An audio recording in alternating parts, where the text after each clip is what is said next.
I have held this dream of studying abroad since probably my freshman year or sophomore year. So after I finished my last English class in school, I just feel like I really need to improve my speaking. And so then I found a perfect place for me, that is self-learning group. Normally we will have 4 to 8 people in a group, which means everyone will have a lot of time to practice our speaking in each group meetings. We have the freedom to choose what we want to learn and how are we going to learn it. So it's highly based on our own learning interest. Most importantly is the supportive atmosphere in the group. We're just a group of students who are trying to improve our English. So it's totally okay to make mistakes. Because after all, we just learn from those mistakes and learn from each other. Fortunately, I passed the TOEFL requirement for the application and got the ticket. I got the result that I want in the language test because I have the right learning material in SAC that can help me. 2年生の夏休みに北海道にあるホテルに実習しました。このインターンシップを通じて日本の職場をもっと理解できました。大学生の時にいろんな活動に参加すれば幅広い経験が積み重ねられます。しかし私の参加したインターンシップのように日本語能力試験証明書が必要な活動もあります。私はよく使うのはこのグローバルビューという雑誌です。この雑誌を使って私は単語不足の問題を解決した上に話す時も言葉が出るようになりました。1年こういうふうに続けしてから N1 に合格しました。I'm going to study abroad in Australia this July, pursuing my second master degree in translation and interpreting. I did a lot of things for the preparation the last whole year.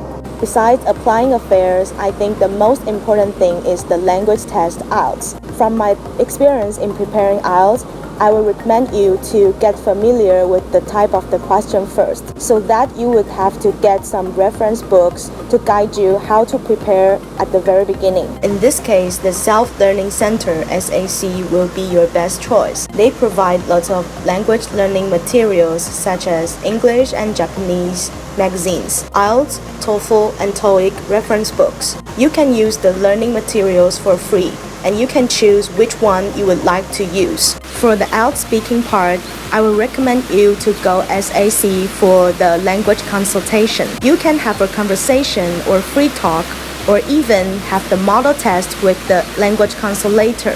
This really helps me a lot for preparing IELTS speaking. I think self-learning is that you can learn anything you're interested in at any time and anywhere as long as you wanted to study. The point of self-learning is to learn in your free time. You can improve all kinds of English abilities if you have a regular study plan. You have to know yourself very well. What do you want to improve? What kind of resources fit you the most? Besides the study plan, you also need a place that can provide you English studying resources. After using the readers, I can learn how to speak like native speaker, and that makes me speak English more fluently and more confidently. I'm a lazy learner, but the story of the readers are so attractive that made the process of learning not boring anymore. And in the same time, it made me more active on self-learning. I think that keep ourselves interested in the foreign languages we are learning is crucial because it makes us familiar with it all the time. Since we are able to choose lots of interesting and practical material, it motivates me to continue on learning and practicing foreign languages. It points out my advantages and disadvantages of my English ability, and also it reminds me that where should I practice more, where should I relax, and where should I fix. Self-learning is like a reminder of my life goal. It leads me to the right direction and helps me interpret my dream.